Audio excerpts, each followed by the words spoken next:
pada video pembelajaran materi akuntansi.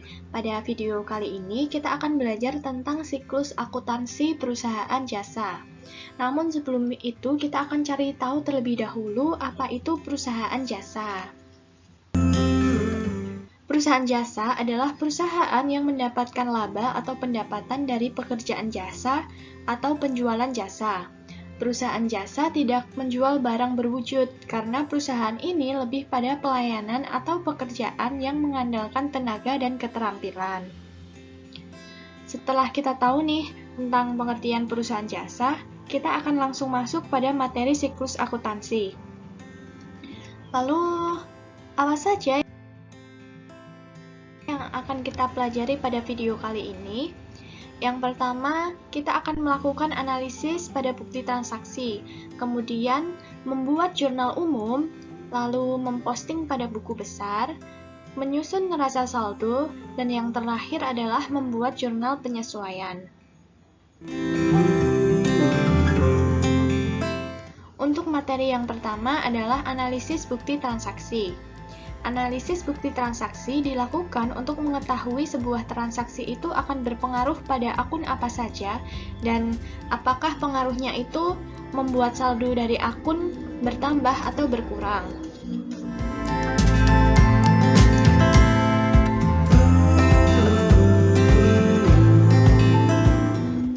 Di sini kita memiliki contoh yang pertama, yaitu bukti kas keluar yang digunakan untuk pembayaran pelunasan hutang. Transaksi ini akan menyebabkan kas berkurang di sisi kredit karena kas bersaldo normal di debit. Maka jika bertambah akan berada di sisi debit dan jika berkurang berada di sisi kredit. Transaksi ini juga akan berpengaruh pada akun utang, yaitu pengurangan saldo utang di sisi debit karena hutang bersaldo normal di sisi kredit, maka jika bertambah di sisi kredit dan jika berkurang di sisi debit.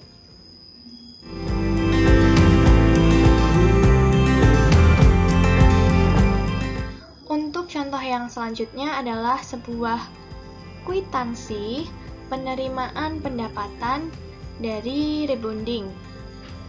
Seperti yang kita ketahui bahwa rebonding merupakan salah satu layanan yang ada di salon, maka bisa kita sebut bahwa transaksi ini merupakan penerimaan pendapatan dari kegiatan jasa. Oleh karena itu, transaksi tersebut akan menyebabkan kas bertambah di sisi debit dan pendapatan jasa bertambah di sisi kredit.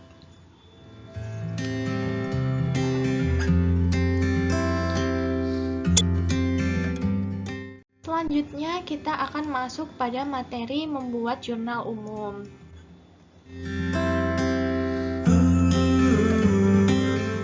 Jurnal umum digunakan untuk mencatat transaksi yang terjadi dalam perusahaan jasa pada periode waktu tertentu. Jurnal umum dibuat sebagai dasar pembuatan laporan keuangan. Mencatat bukti transaksi pada jurnal disebut sebagai penjurnalan. Yang pertama, kita punya transaksi pembayaran utang, yang mana telah kita analisis sebelumnya akan menyebabkan kas berkurang dan utang berkurang. Maka transaksi tersebut akan dicatat sebagai berikut. Dalam jurnal umum, biasanya terdapat 5 kolom.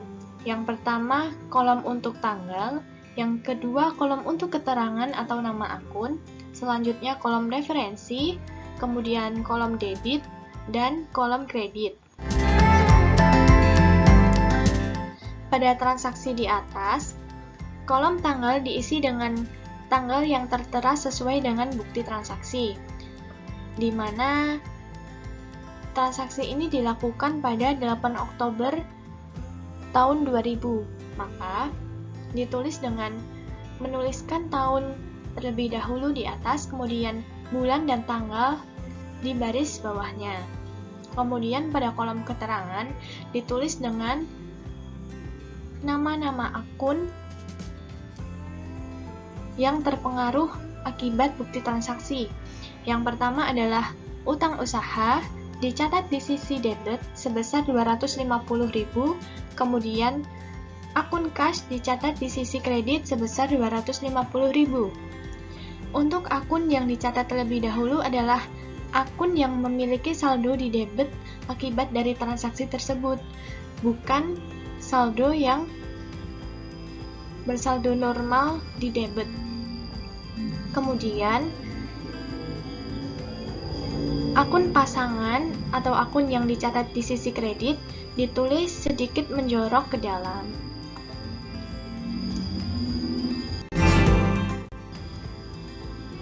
Untuk selanjutnya, kita memiliki contoh penerimaan pendapatan jasa dari rebonding. Sebelumnya, analisis yang kita dapatkan adalah transaksi ini akan menyebabkan kas bertambah dan pendapatan jasa bertambah. Kolom tanggal diisi sesuai dengan tanggal yang tertera pada bukti transaksi, yaitu 2 April tahun 2016.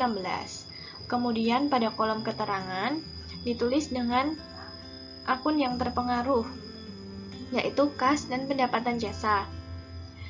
Kemudian kolom debit dan kredit ditulis sebesar nominal yang tertera. Baik, untuk penjelasan selanjutnya adalah mengenai posting atau pemindah bukuan. Sebelum kita membahas lebih lanjut mengenai posting, ada baiknya kita pahami dulu apa itu posting atau pemindah bukuan.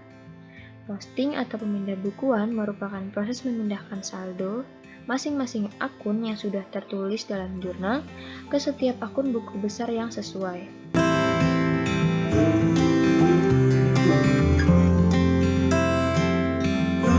Untuk posting jurnal yang pertama, tertulis pada jurnal bahwa transaksi yang telah dianalisis sebelumnya berpengaruh pada berkurangnya akun utang usaha, yakni pada sisi debit senilai 250.000, serta berkurangnya akun kas pada sisi kredit senilai 250.000.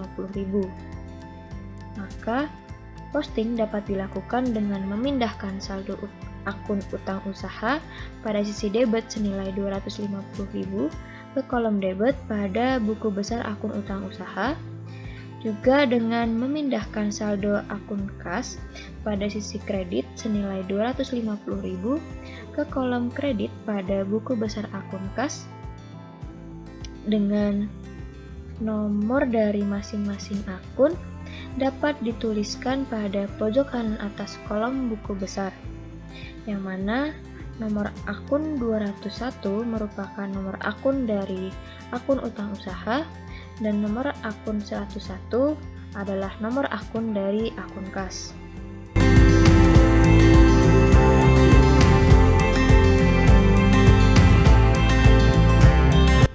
Pada jurnal kedua, tertulis bahwa transaksi yang telah dianalisis sebelumnya berpengaruh pada bertambahnya akun kas, yakni pada sisi debit senilai 350.000, serta bertambahnya akun pendapatan jasa pada sisi kredit senilai 350.000.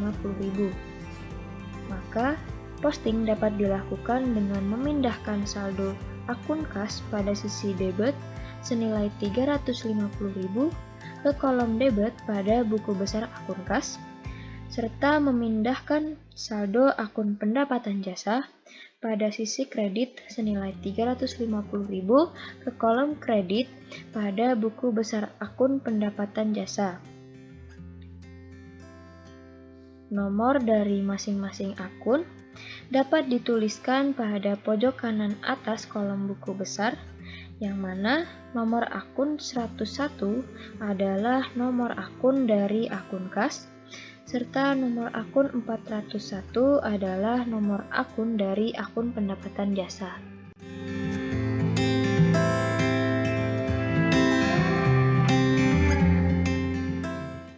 Materi yang berikutnya yaitu menyusun neraca saldo.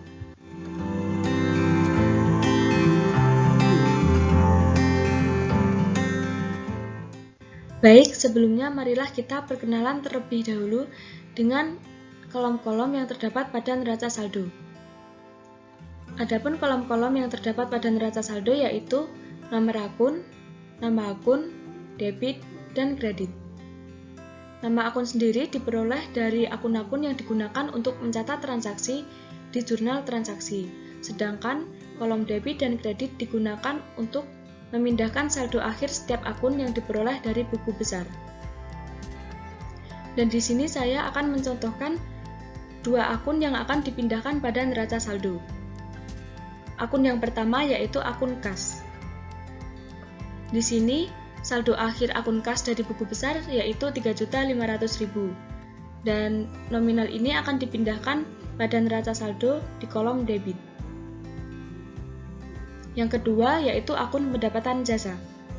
Pada buku besar, saldo akhir pendapatan jasa yaitu 1.500.000 dan ini akan dipindahkan pada neraca saldo di sisi kredit.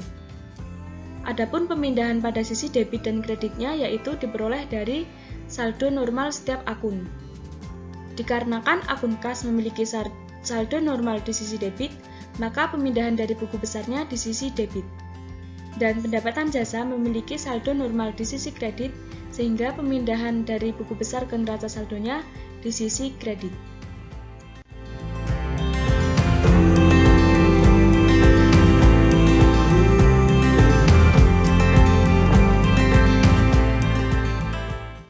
Baik, materi yang berikutnya yaitu membuat jurnal penyesuaian.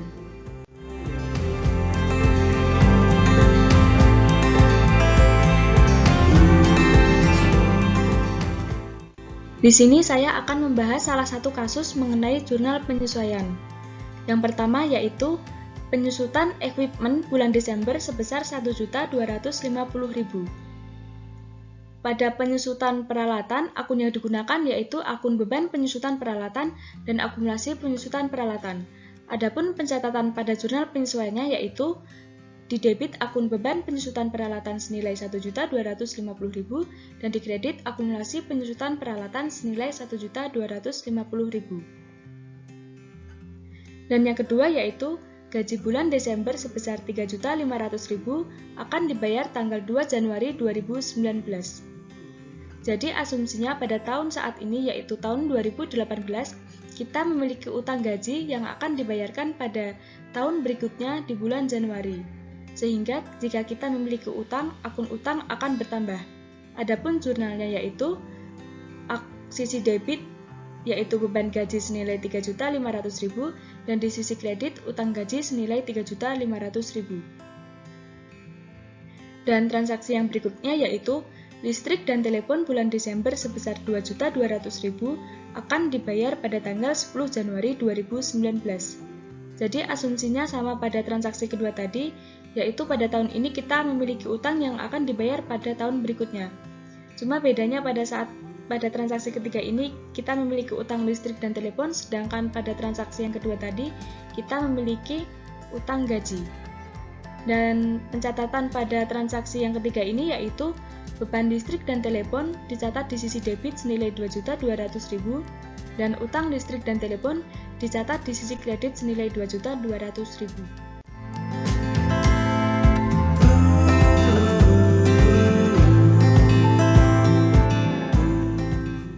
Sekian penjelasan materinya, semoga bermanfaat. Terima kasih.